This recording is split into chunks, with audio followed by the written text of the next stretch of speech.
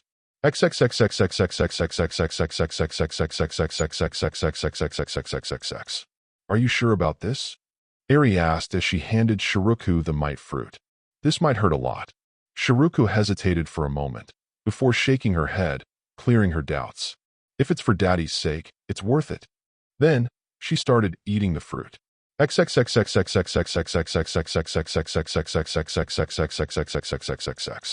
Deep in the woods, Yami, Sheena, and Seikyo stood next to the abyss, with a large cauldron.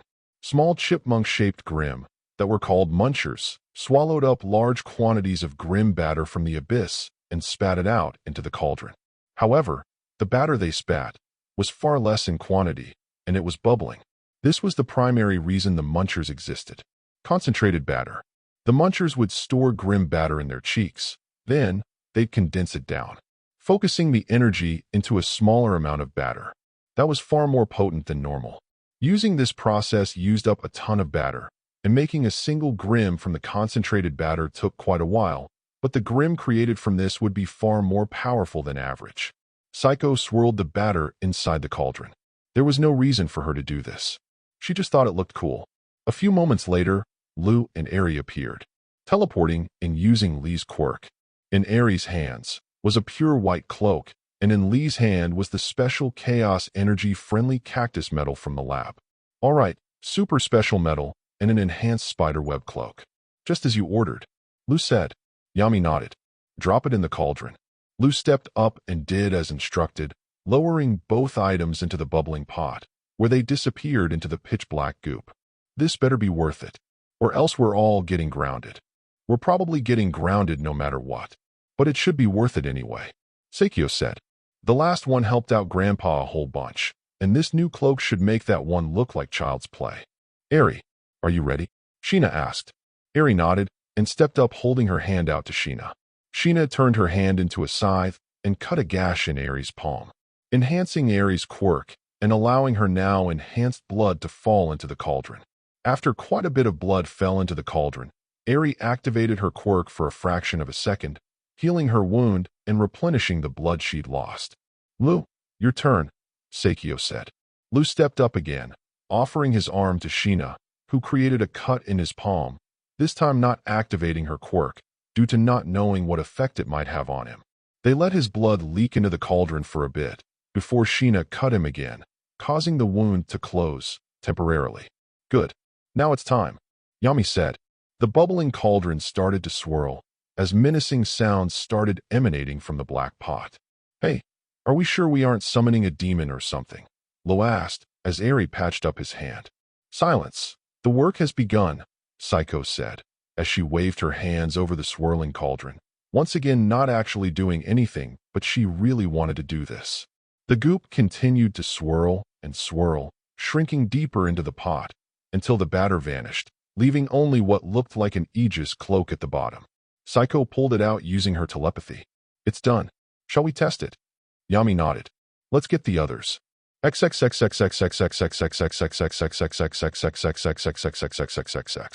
Izuku stared at the fractal in his hands. Well, it was inside a container, but he was holding that container. Did it really work? Yes, sir. We've been successfully able to capture Repel EX inside of a fractal, Mai explained. It was difficult, given how little time we had to capture the chaos energy, but we managed it. Now you'll be able to use your quirk at any time with Sheena's help, for approximately 10 minutes. Finally, Izuku kept looking at the fractal. It wasn't quite having a quirk, but it was as close as he'd get to having one for the foreseeable future. VRRR.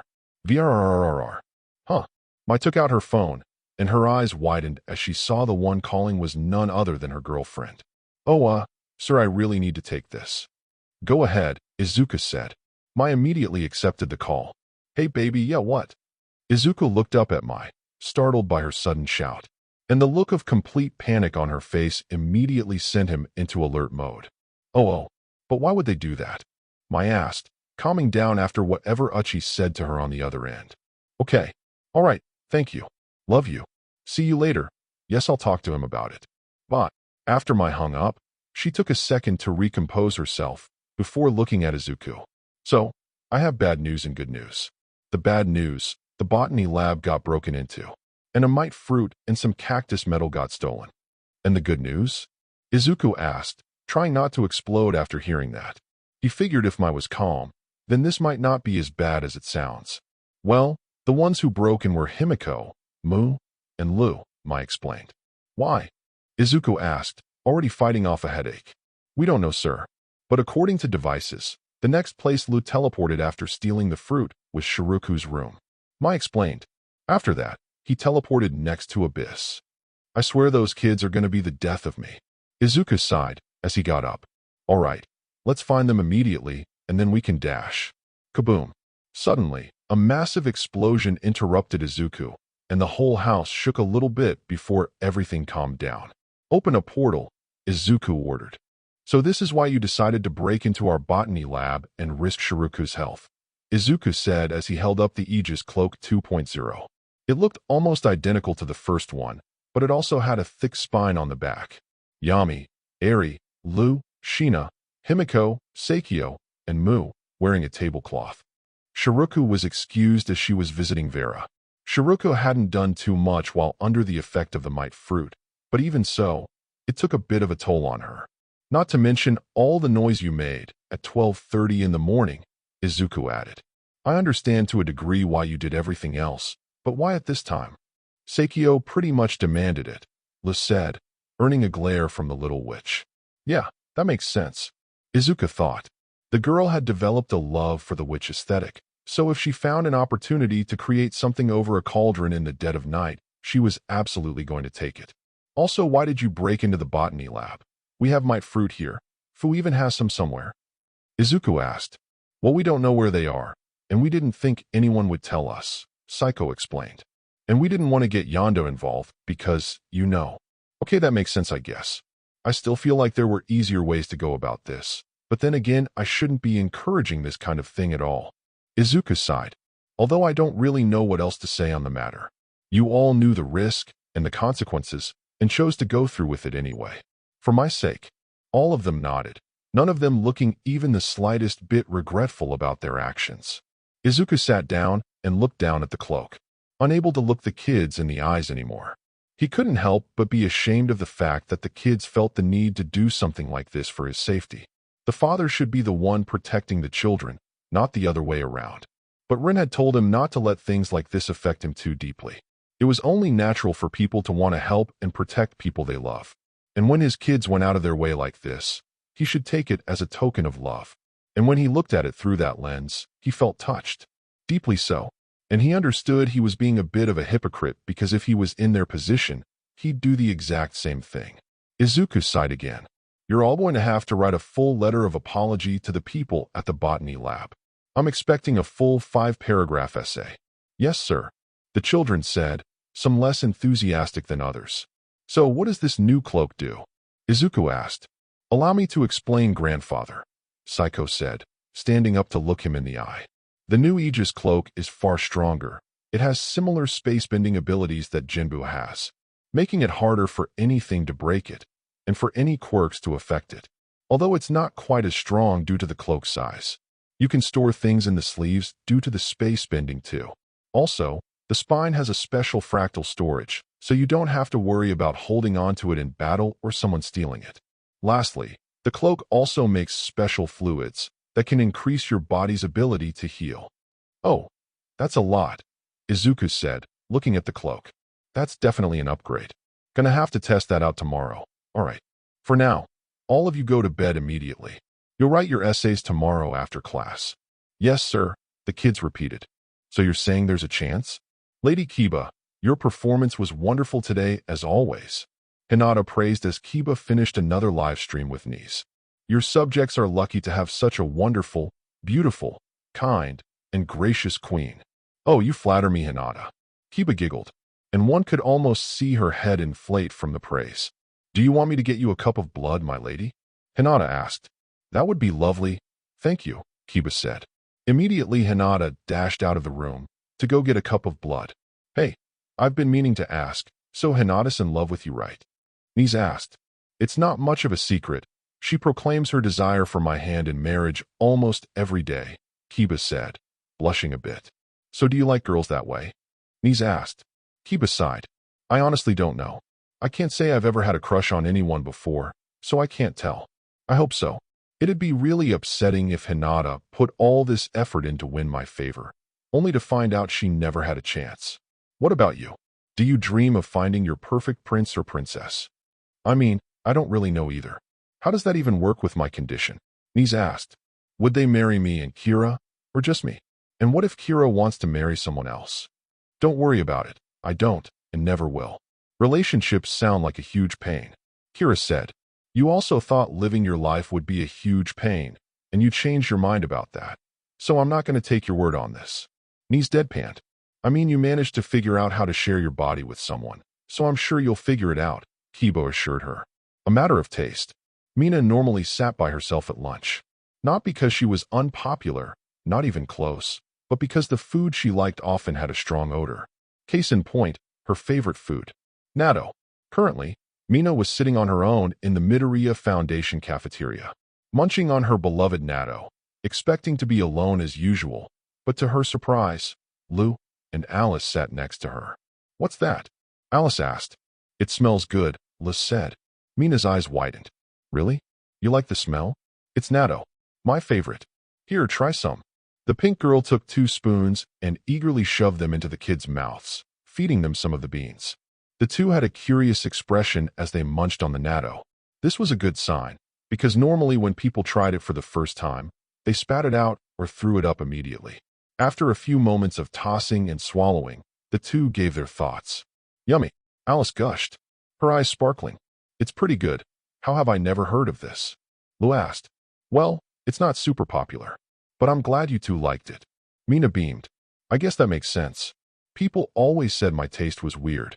Lou said, You want to try my favorite food then? Sure. What is it?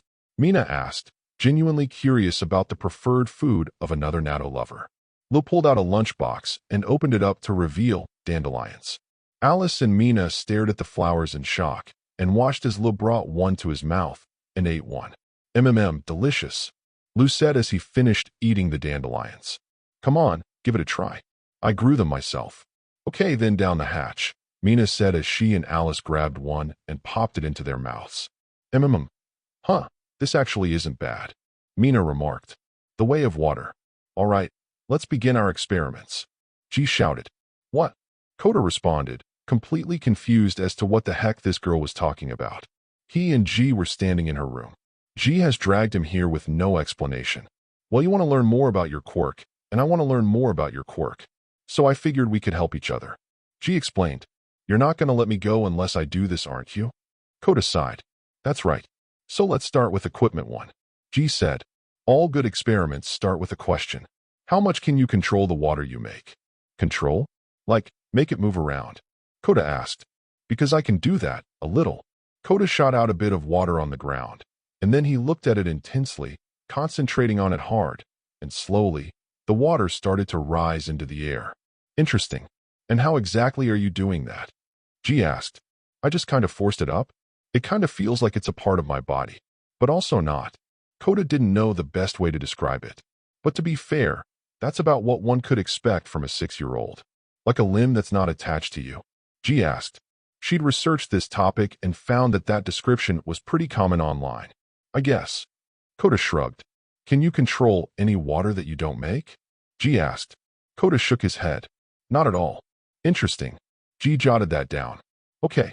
Can you control the temperature of the water you make? Or can you make it into ice or steam? I don't know. I never thought about that. Kota realized. Can I do that? Well, that's what we're going to find out, G said. First, let's check the temperature of the water you make normally. G pulled out a table with a few cups on it. First, pour some water into these 3 cups. Kota complied, filling the 3 cups with water. Then G pulled out a thermometer and measured the temperature of each cup. Huh, room temperature. So what does that mean? Before Kota could finish, G shoved a thermometer in his mouth. Stay still,